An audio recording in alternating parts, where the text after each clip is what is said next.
태풍이 지나갔습니다. 그리고 더운 날씨가 이제 진행되지만 곧 이제 봄이 아니라 가을이 올 겁니다. 저는 봄을 또 찾는 것 같아요. 여러분들이 잘 끝까지 건강하게 여름 잘 지내시기를 바랍니다.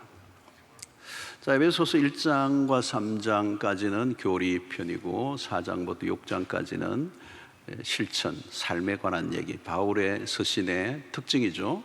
반은 우리가 뭘 믿을 건가, 또 반은 우리가 어떻게 살 것인가, 믿는다면 우리는 어떻게 살 것인가. 자, 4장은 우리가 살펴보았습니다. 우리가 살펴보았고 이제 5장을 이제 오늘부터 살펴보는데 4장부터가 이제 우리가 터닝하는 실제 생활편의 출발인데 4장 1절에 이렇게 놨습니다. 그러므로 주 안에서 갇힌 내가 너희를 권하노니 너희가 부르심을 받은 일에 합당하게 행하여 그랬습니다. 여기 부르심을 받은 일에 합당하게 행한다.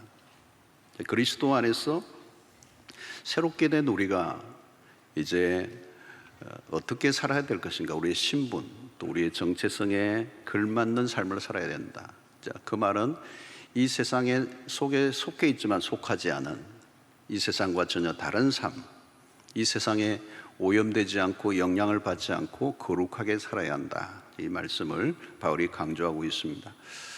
그러면서 1절에는 이런 표현을 씁니다. 너희는 하나님을 본받으라. 굉장한 말이죠. 하나님을 본받으라. 우리가 세상을 따라가지 않는 정도가 아니고 또 누구를 롤모델로 삼는가 정도가 아니고 하나님을 본받으라. 이것은 우리가 인생에 살 수 있는 최고의 삶을 살라, 이제 그런 의미를 담고 있습니다. 이 편지의 배경인 에베소라는 도시를 우리가 잠시만 이해할 필요가 있는데, 이 도시에 굉장히 유명한 게 하나 있는데 아데미 신전입니다. 굉장히 큰 겁니다.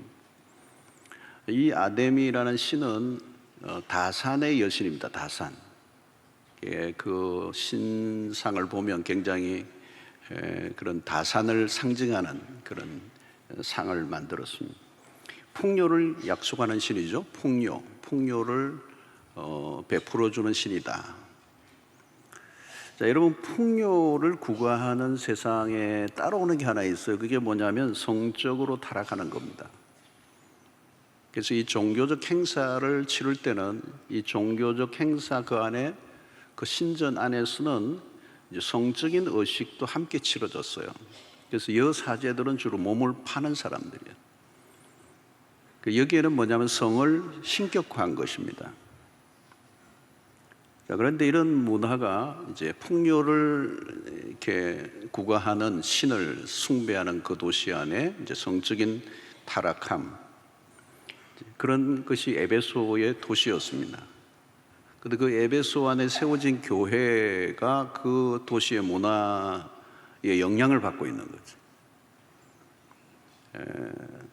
여러분, 세상의 문화가 교회 안으로 들어오면 그걸 우리는 세속화라고 얘기합니다. 바다에 배가 떠 있지만 떠 있어야지, 바다 물이 배 안으로 들어와 버리면 배는 침몰하는 거죠. 세상 속에 교회가 있지만 그 세상에 이 문화가 교회 안에 들어와서 세상과 교회가 똑같아진단 말이죠. 그러면 세속화라고 그래요. 그러면 교회가 세상에 줄 수 있는 영향력이 없어져 버리는 것입니다. 그러면 존재 이유가 없어지는 거죠, 교회가. 오늘 에베소 교회에는 이런 위험성이 있었던 겁니다. 그래서 바울이 교회가 세상의 변화를 일으키는 원동력이 될 뿐만 아니고 교회가 스스로 거룩함을 잃어버리지 말아야 된다, 이런 얘기를 하고 있습니다.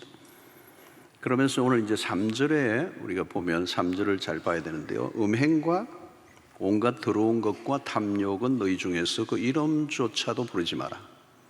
이런 성도에게 마땅한 바니라. 세 가지 얘기하는데, 첫째는 음행, 두 번째는 온갖 더러운 것, 그리고 세 번째는 탐욕입니다. 이게 이 세 가지가 사실은 한 세트입니다. 3종 세트입니다. 서로 연결되어 있죠. 그래서 바울은 이 세 가지에 관련해서는 그 이름조차도 부르지 마라, 언급조차도 하지 마라. 그러면서 4절에 이렇게 이어서 얘기합니다. 누추함과 어리석은 말이나 희롱의 말이 마땅치 아니하니 오히려 감사하는 말을 하라. 여기 누추함, 어리석은 말, 희롱의 말. 그러니까 도시가 이렇게 타락하고 도덕적으로 문란하고 하니까 사람들의 말에서도 오염이 돼 있는 거죠. 성적인 그런 농담들, 음담 패설들을 이제 하는데 그런 것들을 하지 말라는 거죠. 자, 이런 것들이 이제 문화 안에서 표현될 때, 그게 노골화될 때, 그 외설적인 이야기가 이렇게 대중적으로 공론화될 때 그 사람들에게 충동하고 자극하는, 이 바울은 작은 불씨라도 이렇게 허용하지 않는 것이죠. 그래서 대화 가운데 은근히 슬쩍 끼어드는 저속한 언어들, 이런 것들이 우리를 침몰시킨다는 겁니다. 자, 여러분, 우리는 말 한마디라도 굉장히 조심했어야 합니다.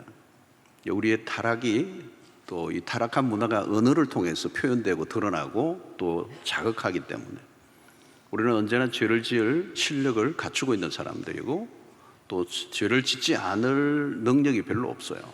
그래서 이런 언어들을 통해서 우리에게 파고 들어오는 이 문화적인 오염을 막으라, 이 얘기를 하고 있습니다. 자, 그러면서 이제 바울이 오늘 세 가지를 이제 우리에게 다룹니다. 이 세 가지로부터 우리를 보호해야 되고, 우리를 지켜야 되고, 우리가 거룩해야 된다.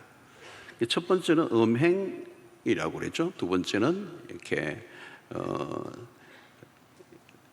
우리의 모든 더러운 것들, 그런 것들, 그리고 세 번째는 탐욕을 얘기하는 첫 번째 음행입니다. 음행이라는 이 헬라어 단어가 있는데요, 프로네이라는 단어입니다. 프로네이라는 단어인데, 이 단어에서 무슨 단어가 오늘날 통용되는 단어가 나왔느냐, 포르노라는 단어가 여기에서 나왔습니다. 헬라어의 프로네이라는 이 단어에서 포르노라는 단어가 나온 거예요. 자, 이 단어는 요즘 애들도 아는 정도로 알려진 단어가 되어버렸습니다. 자, 이것은 오늘 우리의 사회가 포르노 사회다, 이렇게 얘기를 하기도 하죠. 포르노 사회다. 이전에는 감춰져 있었는데 이 자본과 성이 만나면서 이렇게 상품화되고 노골화된 것입니다. 그래서 이 포르노라는 이 말은 결국은 음행인데, 이 음행은 어떤 것입니까? 자기 욕심을 채우는 것에 집중하는 것입니다. 사랑으로 포장되어 있지만 사랑이 아닌 자기의 욕망을 성취하는 형태로 가는 것입니다. 여러분, 세상에 갈수록 이제 이런 문화가 이제 더 가속화되죠. 요한계시록을 보면 세상을 바다로 비유합니다. 그리고 그 바다 위에 누가 있는가 하면 음녀가 있습니다. 음녀가 바다를 깔고 앉아 있는 거예요. 그게 이제 요한계시록에서 표현되고 있는데, 그 말은 이 세상이 얼마나 음란한가를 보여주는 것입니다. 한두 사람이 뭐 이렇게 이상한 짓을 한다, 이게 아니고 문화적으로, 또 도시 안에, 또 시대적으로 음란의 영이 세상을 뒤덮고 있다는 것입니다. 이게 마지막 때의 현상이라고 요한계시록이 얘기한 것이죠. 여러분, 음행이 무엇입니까? 오늘 바울이 언급하는 음행이 무엇입니까? 성적 행위는 있는데 사랑은 없는 것입니다. 행위만 있는 것. 이게 몸만 도드라지는 거고 그 안에 영혼이나 마음은 전혀 없는 거예요. 여러분, 이 음행, 이 포르노는 결혼 관계 바깥에서 일어나는 모든 성적 행위를 다 여기서 지금 이 음행에 포함되고 있는 겁니다. 결혼 관계 바깥에서 일어나는 모든 성적 행위입니다. 자, 이 말은 뭘까요, 여러분? 본래 성은 부부 관계 안에서만 이루어져야 합니다. 부부 관계 안에서 성은 아름다운 것입니다. 그래서 우리는 오늘 이 에베소서 5장 뒷부분에 우리는 건강한 부부의 관계를 아마 다루게 될 거예요. 중요한 것은 하나님이 정해놓으신 가정이라는 구조 안에서의 성입니다. 이게 하나님의 디자인이에요. 하나님의 디자인.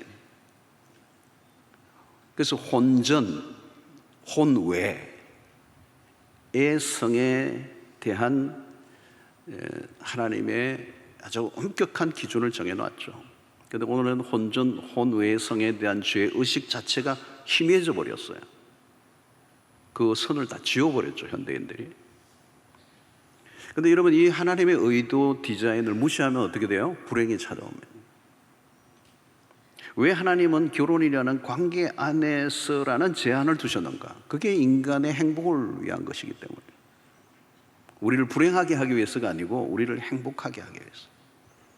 오늘날 가정이 만신창이 되었습니다. 만신창이가 됐어요.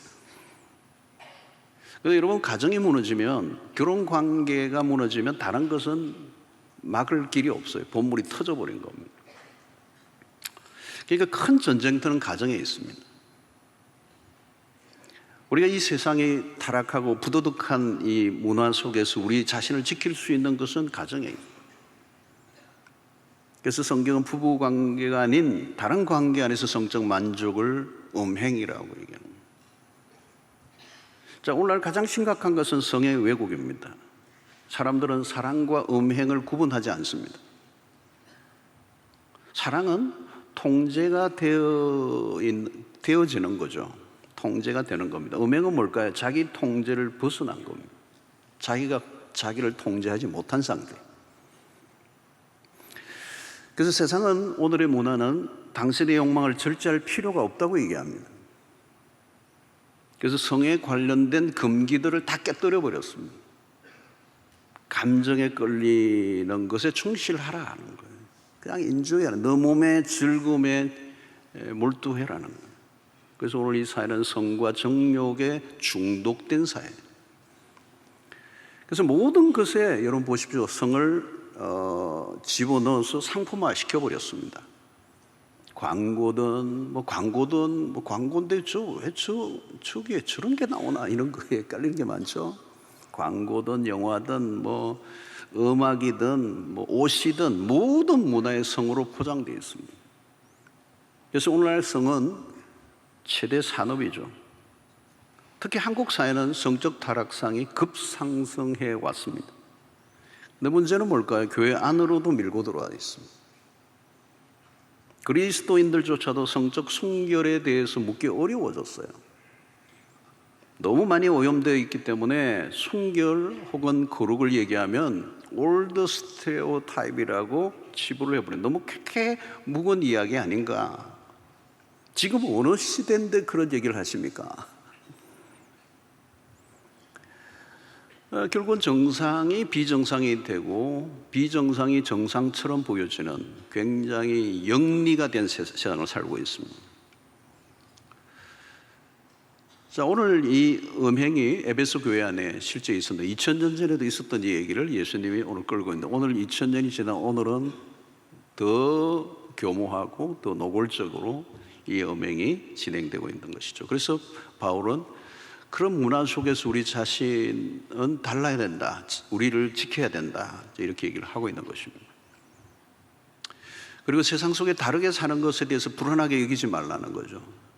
다르게 사는 것이 우리가 살아야 될 본분이다, 마땅한 바다, 이제 이렇게 얘기를 하고 있습니다. 두 번째는 온갖 더러운 것이라고 그래요. 더러운 것. 바울이 요즘 아이들은 더럽다 이러죠. 더럽다는 표현을 썼어요. 무엇이 더러운 거예요, 여러분?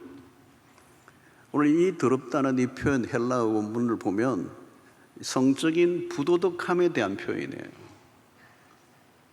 그러니까 결혼관계를 벗어난 탈선한 성적인 행위들에 대해서 얘기하는 겁니다. 방탕한 행위, 그죠? 추잡하다는 거죠. 그런데 여러분, 성은 본래 아름다운 거예요. 더러운 게 아니에요, 성은. 근데 문제는 타락한 인간이 성을 더럽게 만든 것입니다. 우리가 그리스도 안에 들어오기 전에는 그게 더러운 줄 몰랐어요. 성적인 부도덕함이, 그런 행위가 더러운 줄 몰랐다는 거. 근데 우리가 새롭게 되고 난 이후에 그걸 보니까 더러운 거예요. 더러운 짓이다. 더러운 게 더러워져 보여야 되는 거잖아요. 그게 내가 새롭게 된 사람의 특징이에요. 성적 자유, 박임의 사이 안으로 들어가면 악취가 납니다. 역겨움으로 가득 차다는. 그런 것들을 보면 끔찍하고 역겨움이 일어나야 정상이죠. 부끄러운 것을 부끄럽게 여기고 수치심을 느껴야 정상인 것입니다. 그런데 세상이 많이 달라져 버렸어요. 너무 노골적이고 포르노를 상품화하고 돈을 벌고 부끄러워하지 않고 오히려 자랑하고. 여러분, 한국 사회 안에서 동성애 문제도 이제는 거침이 없어졌습니다. 동성애에 관한 싸움이 치열했습니다. 목소리가 아주 커졌죠. 동성애를 제도적으로 법적으로 인정을 받으려고 하는 단계까지 와 있습니다. 여러분, 이것이 법제화가 되면 문제가 좀 더 달라집니다. 법으로 보호할 정도가 되면 달라져요. 서구 사회는 꽤 오래전에 많이 무너졌습니다. 오래전부터. 호주가 동성애가 굉장히 강한 도시인데요, 나라인데, 최근에도 제가 이제 시드니에서 학생들을 가르치는 교수와 대화를 나누면서 놀랐습니다.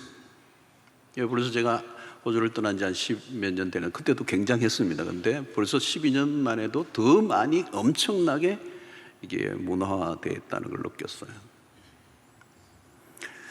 학교에서 학부모 초청을 한 날 어떤 아이에게 부모님이 왔다고 그러는데 남자 두 분이 오셨어요. 한 분이 아빠하고 한 분은 엄마 역할을 하는 거죠. 최근에 남자 학생이 동성 남자와 헤어져서 슬픔에 빠져 있는데 위로를 받고자 왔다는 거죠. 자기가 크리스천으로 어떻게 그를 대해야 될지 난감한 이제 고민을 털어놓았어. 이것은 한 사람의 문제가 아니고 문화적으로 범람하고 있다는 느낌이 들었어요. 범람. 이거 뭐 어디든지 다 도배가 돼 있어요. 이게 뭐 한두 사람 뭐 아니면 조금 뭐 부분적으로 일어나는 게 아니라 어마어마한 문화화가 돼 있어요. 피할 길이 없을 정도로 된 거예요. 자, 여러분, 우리가 이 부분과 우리가 왜 이런 부분을 간과해서는 안 되는가? 양보해서는 안 되는 부분이 있어요, 여러분. 이것은 여러 가지 이슈가, 다양한 이슈가 있지만 성경이 이 부분에 대해서 어떻게 얘기하고 있는가, 길을 기울여야 돼요. 자, 고린도전서 6장 9절에서 불의한 자가 하나님의 나라를 유업으로 받지 못할 줄을 알지 못하느냐. 미혹을 받지 마라. 음행하는 자나 우상숭배하는 자나 간음하는 자나 탐색하는 자나 남색하는 자나. 그렇죠? 성경이 분명히 죄라고 하고 하나님의 나라의 유업을 받지 못한다는 거예요.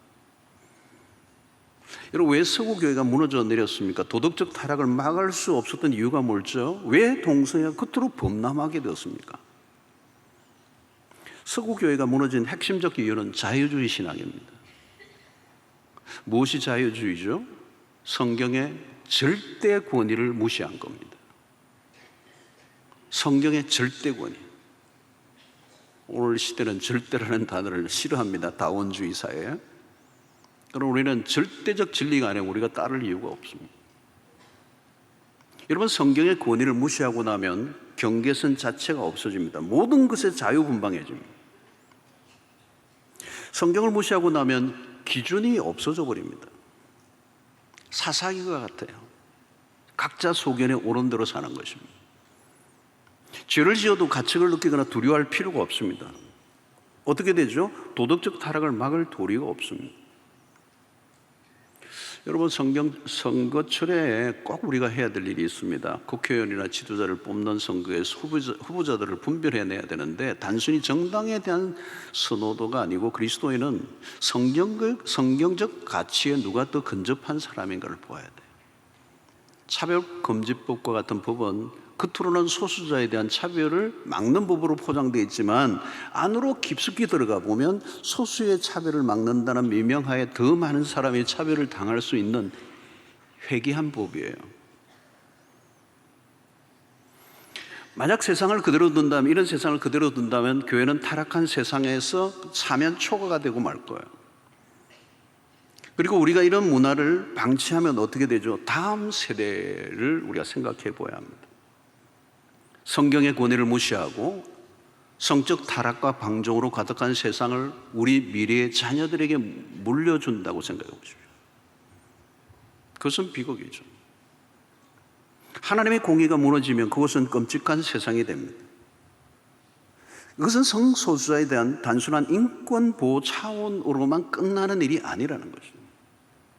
성혁명이라는 이름으로 하나님의 권위에 도전할 뿐만 아니라 교회 존재 자체를 부인하고 무너뜨리는 무서운 음모가 생각보다 크게 뿌리를 두고 있다는 거예요.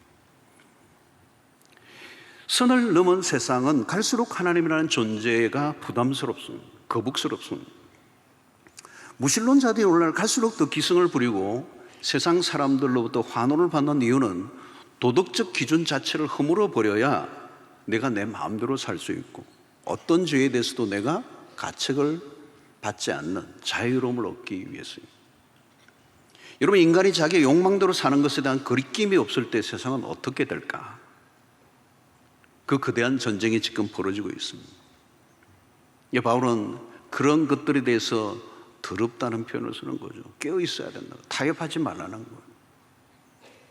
세 번째는 탐욕을 다루고 있습니다. 이 플레오넥시아라는 단어인데 이 탐욕은 모든 것과 연결되어 있습니다. 그런데 특별히 이 단어는 돈과 관련된 욕망을 말합니다. 돈에 대한 통제되지 않는 욕망. 자, 이 욕망은 쉽게 참 다루기 어려워요. 여러분, 하나님이 우리에게 주신 기본적인 욕구가 있습니다. 기독교는 금욕주의를 지지하지 않습니다. 금욕이 필요할 때가 있지만 자신에게 주어진 것들을 적절하게 누리는 것을 죄의식을 가질 필요가 없습니다. 오히려 적극적으로 누려야 됩니다. 디모데전서 4장 4절에 하나님께서 지으신 모든 것이 선함에 감사함으로 받으면 버릴 것이 없다. 자, 그런데 탐욕은 다른 것입니다. 이것은 주어진 것 이상을 욕망하는 것입니다. 끝없이 욕망하는 마음이에요. 이 탐욕의 특징이 뭐냐면 끝이 없다는, 끝이 없다. 아무리 주어져도 만족하지 못한다. 자, 오늘날 재물에 대한 탐욕은 다른 어떤 욕망보다 강해요. 성에 대한 욕망도 강하지만 돈에 대한 탐욕은 더 강합니다. 왜 돈이 그렇게 강한가, 스트롱한가? 돈을 가지면 무엇이든지 가질 수 있으니까. 돈은 가방만 살 수 있는 게 아니에요. 자동차만 살 수 있는 게 아니고 성을 살 수 있는 거예요. 권력도 살 수 있는 거죠. 돈은 우리를 매우 편리하게 해줍니다. 돈의 힘을 빌리면 웬만한 것은 다 할 수 있습니다. 사람들이 돈의 힘에 금방 빠져버리는 이유는 돈이 현실에서 확실하게 군림하니까. 그 돈의 파워가 확실하게 현실에서 작동이 되니까 사람들이 거기에 빠져들어가는 거예요. 하나님은 가끔 막 계신 듯 안 계신 듯 헷갈릴 때가 많은데 돈은, 그 돈의 존재는 언제든지 내가 확실하게 느껴요. 지금도 뭐 예배 마치고 어디 뭐 백화점에 가서 카드를 끓는 순간 막 내가 하나님이 될 수 있는 거예요. 일상에서 돈이 곧 하나님이잖아요. 성경은 이 탐심, 그래서 이 탐심을 곧 우상숭배라고 얘기해요. 우상숭배. 그러니까 돈은 우상숭배라는, 탐심은 우상숭배라는 말은 이 돈에 대한 탐심을 가지는 순간 돈은 나의 신이 되는 겁니다. 여러분, 하나님이 가장 싫어하시는 것은 우상숭배입니다. 성경에 뭐 창세기부터 요한계시록까지 끊임없이 이스라엘 백성들의 실패는 우상숭배고 하나님은 집요하게 그것을 물고 늘어지면서 우상숭배를 다루시는 이유는 우상숭배에 빠지는 순간 하나님을 떠나기 때문입니다. 돈 맛을 본 순간 거기서 빠져나오지는 못합니다. 이 우상숭배라는 걸 글잖아요. 그 내가 믿는 존재와 밀착 관계가 되는 거거든요. 돈이 우상이 되면 그 돈과 밀착 관계가 되는 거예요. 그러면 그 돈이 나를 놓아주지를 않는 거죠. 내가 빠져나올 수가 없어요. 여러분, 이 탐욕은 사람의 눈이 멀어지게 만듭니다. 사람이 이상해져요. 돈의 탐욕에 빠지면 형제도 없어지고 부모도 없어지고, 탐욕의 눈이 먼 순간부터 인간은 잔인해집니다. 잔인해진다. 그래서 사람 죽이는 거죠. 그 돈이 그런 겁니다. 그래서 도로시 세이어즈라고 하는 유명한 분이 탐욕은 차가운 마음의 죄다 이렇게 했어요. 보십시오. 돈에 눈이 멀면 사람이 차가워져요. 차가워져요. 너 왜 그래? 돈 때문에 그래요. 차가워졌어요. 냉혹해져요. 인간미가 사라져요. 인간미가. 인격이 깨어져 버리는 것입니다. 세상이 이렇게 살벌해진 이유가 뭐예요, 여러분? 물질화되면서 이 사회에 그렇게 두터웠던 정이라고 하는 것이 현저히 사라져 버렸어요. 결국 돈에 대한 탐욕을 가지고 살면 이웃이 없어지게 돼 있어요. 이웃이 없으면 어떻게 되죠? 결국 자기 자신도 없게 되는 것입니다. 모두가 죽는 길로 가는 것입니다. 여러분, 세상의 모든 것들을 인간이 물질화시켜 버렸습니다. 인간이 물욕에 빠지면 무슨 일을 벌일지 몰라요. 사람이 사람으로 안 보이는 게 모두가 돈으로 보이는 거예요. 얼굴이 동그란 사람만 보이도 동전같이 보이고.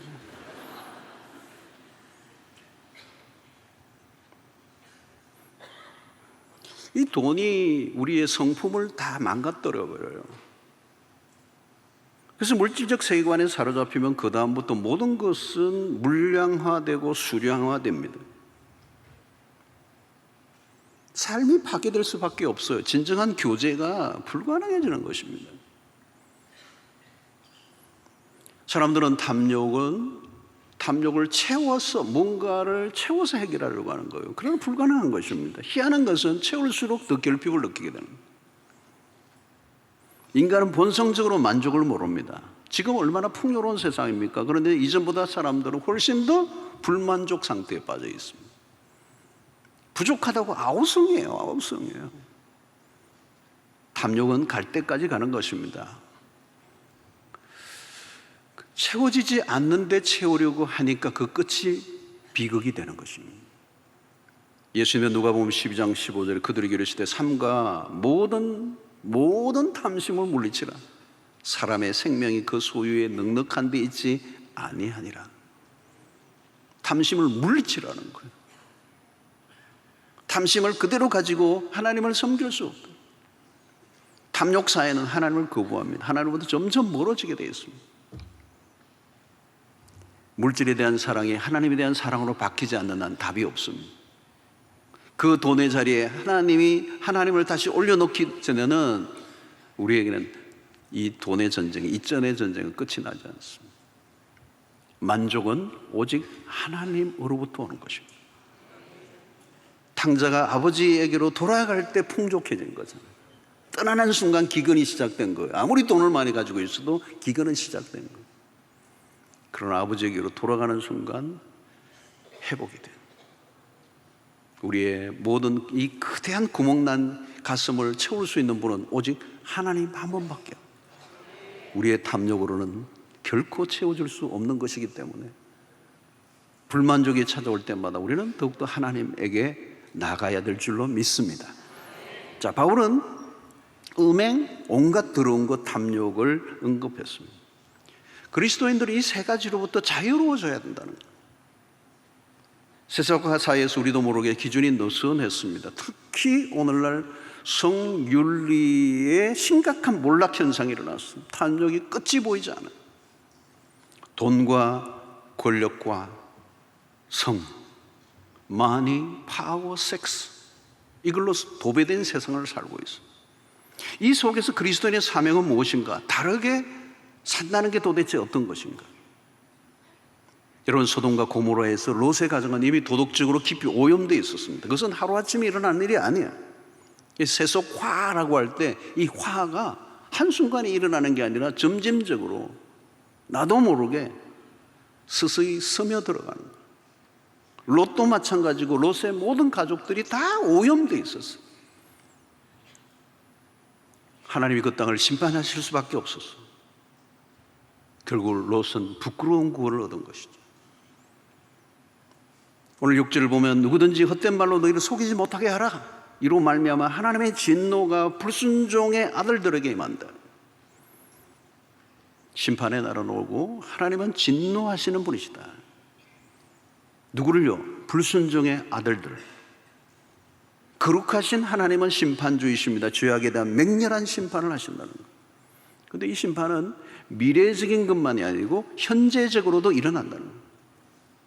그러니까 하나님의 창조의 질서를 무시하고 자기 마음대로 살면 대가를 지불해야 된다는 거예요. 불순종의 삶을 살면 불행은 예약되어 있는 것입니다. 지속적으로 말씀에 불순종하면 심판을 쌓아가고 있는 것입니다. 그럼 어디에 지옥이 펼쳐집니까?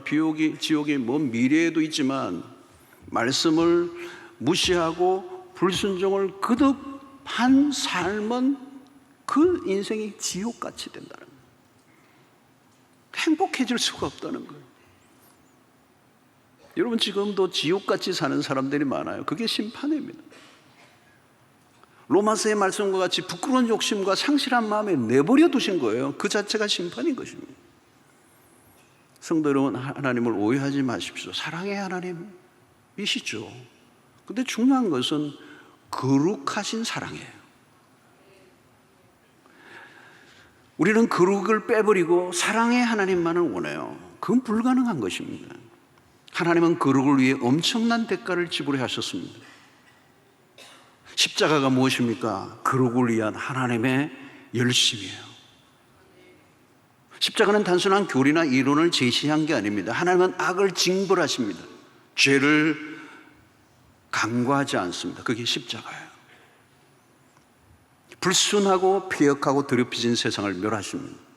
하나님의 통치는 어그러진 세상을 반드시 다시 되돌려 놓으시고야 마시는 분이죠.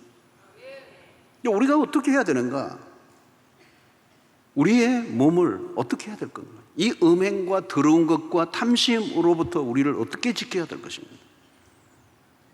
갈라디아서 5장 24절에 이런 말씀을 합니다. 그리스도 예수의 사람들은 육체와 함께 그 정욕과 탐심을 십자가에 못 박았느니라. 우리는 육체와 함께 그 정욕과 탐심을 죽을 때까지 싸워야 되는 거예요. 계속 십자가에 못 박는 역사가 일어나요. 하나님은 우리 안에 거룩한 신성을 부어 넣어 주셨습니다. 하나님에게 가까이 갈수록 죄에 대해서 민감해집니다. 더러운 것을 더럽게 여기게 되어 있어요. 이전과 같이 죄를 짓는 일이 즐거워지지 않아야 정상이에요. 거룩한 삶에 대한 열망이 일어나야 정상이 일어나요. 여러분, 세상은 거짓된 사랑에 속고 있습니다. 그건 허상이잖아요. 나의 욕망을 채우기 위해 다른 사람을 끌어들이고 도구화하고 폭력화하고 그것을 이루기 위해 돈과 힘을 동원하고 성을 상품화해버리고. 그런데 여러분, 거기에 기쁨이 있습니까? 행복이 있습니까? 왜 이렇게 풍족하고 자기 마음대로 살아가는데 세상은 더 병들어가고 있어요? 왜 이렇게 중독 환자들이 줄을 서고 있습니까? 사랑을 찾는데 진정한 사랑을 찾지 못해 병든 영혼들이 한둘이 아니에요. 그래서 누군가 한 말이 맞습니다. 창녀촌을 찾는 사람도 사실은 하나님을 찾고 있다. 하나님을 만나야 우리의 병든 영혼이 치유를 받고 하나님을 만나야 내 이 구멍난 가슴이 채워진다. 사랑을 받은 사람은 다르게 사는 거예요. 진정한 사랑. 그래서 오늘 여러분 1절을 자세히 보면 그러므로 사랑을 받는 자녀같이 너희는 하나님을 본받는 자가 되고 2절에도 그리스도께서 너희를 사랑하신 것 같이 너희도 사랑 가운데서 행하라. 사랑이 강조 제고되고 있죠. 어떤 사랑이죠, 여러분? 하나님이 우리에게 보여주신 그 사랑은 아낌없이 우리에게 자기를 내어주신 사랑이에요. 희생의 제물을 내어놓으신 사랑, 비이기적인 사랑, 자기중심적이지 않고 탐욕적이지 않고 전적으로 희생하신 세상에서는 볼 수 없는 사랑, 그 하나님의 사랑은 매우 인격적이고 친밀하다는 거예요. 여러분, 포르노에는, 음행에는 친밀함이 없어요. 거짓 친밀함이죠. 인격성이 빠져 있습니다. 육체라는 몸덩어리만 도드라집니다. 철저히 상품화되고 물질화되어 있습니다. 포르노는 철저히 이기적입니다. 탐욕적입니다. 폭력적입니다. 그건 사랑이 아닙니다. 그 끝은 절망이요, 허무요, 우울함으로 끝나게 돼요.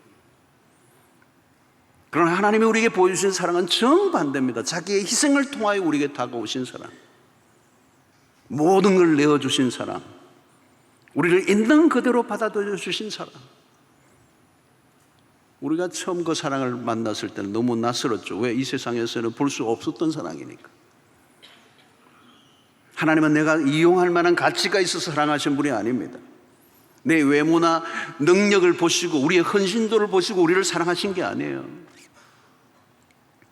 내가 그분에게 더 예뻐 보이기 위해서 몸부림을 치고 뭐를 애를 써야 나를 받아주시는 그런 분이 아니에요. 우리를 있는 그대로 받아주시는 분.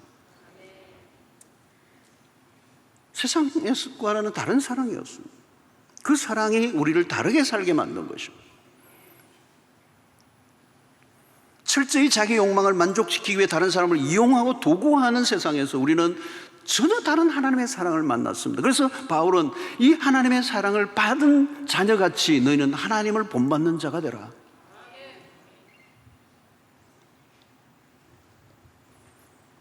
사랑하는 성도 여러분, 오늘 이 도덕적 타락이 범람하고 있는 세상을 우리가 살고 있습니다. 기준이 사라져 버렸습니다.